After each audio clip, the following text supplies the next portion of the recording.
आज हम बात करने वाले हैं फिल्म मार्क की, जिसकी कहानी एक सस्पेंडेड पुलिस ऑफिसर के इर्द गिर्द घूमती है।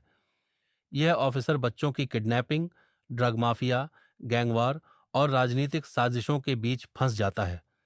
सिर्फ 36 घंटों के अंदर उसे एक ऐसे क्रिमिनल नेटवर्क का पर्दाफाश करना होता है जो पूरे सिस्टम को अंदर से चला रहा है। कहानी की शुरुआत फिल्म की शुरुआत होती है अजय मार्क से, जो एक ईमानदार और बहादुर पुलिस ऑफिसर है, लेकिन एक ताकतवर और भ्रष्ट नेता के खिलाफ जाने की वजह से उसे सस्पेंड कर दिया जाता है।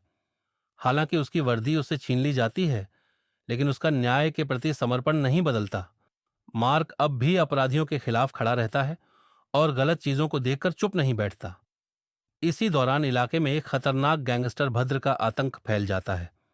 भद्र अपने दुश्मनों से बदला लेने के लिए लगातार हिंसा करता है और पूरे क्षेत्र में डर का माहौल बना देता है। एक दिन जब कुछ पुलिसकर्मी अपराधियों के हमले में फंस जाते हैं, तब मार्क अपनी जान जोखिम में डालकर उनकी मदद करता है। यहीं से वह फिर एक बड़े मिशन का हिस्सा बन जाता है। बच्चों के गायब होने का रहस्य कुछ समय बाद मार्क के सामने एक बेहद डरावना मामला आता है। शहर से लगातार बच्चे गायब होने लगते हैं। पुलिस के पास कोई ठोस सुराग नहीं होता और हर दिन नए बच्चे लापता हो रहे होते हैं। मामला तब और गंभीर हो जाता है जब मार्क के परिवार से जुड़ी एक छोटी बच्ची का अपहरण हो जाता है और उसकी मां पर भी हमला किया जाता है। अब यह सिर्फ एक केस नहीं रह जाता, बल्कि मार्क की निजी लड़ाई बन जाती है।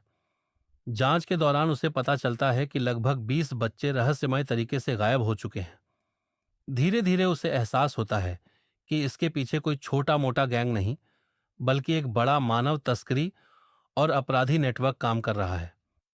राजनीतिक साजिश का खुलासा। जैसे जैसे मार्क जांच आगे बढ़ाता है, वैसे वैसे उसे राजनीति की काली दुनिया का पता चलता है। एक दिन राज्य की मुख्यमंत्री की अस्पताल में हत्या कर दी जाती है। सबसे चौंकाने वाली बात यह होती है कि हत्या किसी दुश्मन ने नहीं, बल्कि उनके अपने बेटे आदिकेशव ने की होती है। आदिकेशव सत्ता हासिल करना चाहता है और मुख्यमंत्री बनने के लिए किसी भी हद तक जाने को तैयार है। मार्क को जल्द ही पता चलता है कि आदिकेशव का संबंध सिर्फ राजनीति तक सीमित नहीं है। उसका नाम ड्रग्स तस्करी, बच्चों के अपहरण और कई बड़े अपराधों से भी जुड़ा हुआ है। यहीं से मार्क समझ जाता है कि वह जिन लोगों के खिलाफ लड़ रहा है, वे सिर्फ अपराधी नहीं, बल्कि सत्ता के सबसे ऊंचे स्तर तक पहुंच रखते हैं। मार्क के साथ विश्वासघात। मार्क की मुश्किलें तब और बढ़ जाती हैं जब उसे पता चलता है कि पुलिस विभाग के कुछ अधिकारी भी अपराधियों के साथ मिले हुए हैं। ये लोग अपराधियों को हर जानकारी पहले से पहुंचा देते हैं और मार्क की जांच को बार बार कमजोर करने की कोशिश करते हैं। अब मार्क को सिर्फ गैंगस्टरों और नेताओं से नहीं, बल्कि अपने ही सिस्टम के भ्रष्ट लोगों से भी लड़ना पड़ता है। लेकिन तमाम मुश्किलों के बावजूद वह हार नहीं मानता और सबूत इकट्ठा करता रहता है। क्लाइमैक्स और अंतिम लड़ाई। फिल्म का आखिरी हिस्सा पूरी तरह एक्शन और सस्पेंस से भरा हुआ है। मार्क भद्र और उसके गैंग के खिलाफ सीधी लड़ाई छेड़ देता है। दूसरी तरफ वह आदिकेशव के सारे राज भी दुनिया के सामने लाने की तैयारी करता है। एक के बाद एक जबरदस्त फाइट सीक्वेंस देखने को मिलते हैं। मार्क अकेले ही अपराधियों के पूरे नेटवर्क को खत्म करने निकल पड़ता है। अपनी बहादुरी और तेज दिमाग की मदद से वह किडनैप किए गए बच्चों को बचा लेता है और अपराधियों के खिलाफ पुख्ता सबूत जुटा लेता है। आखिरकार आदिकेशव की सच्चाई सबके सामने आ जाती है। उसके सारे अपराध उजागर हो जाते हैं और उसका साम्राज्य टूटने लगता है।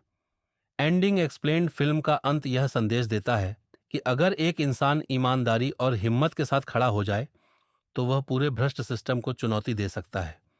मार्क की जीत सिर्फ अपराधियों को हराने की जीत नहीं है, बल्कि उन मासूम बच्चों को बचाने की जीत है जिनकी जिंदगी खतरे में थी। अंत में न्याय की जीत होती है, अपराधियों को सजा मिलती है और मार्क अपनी इज्जत तथा पहचान वापस हासिल कर लेता है।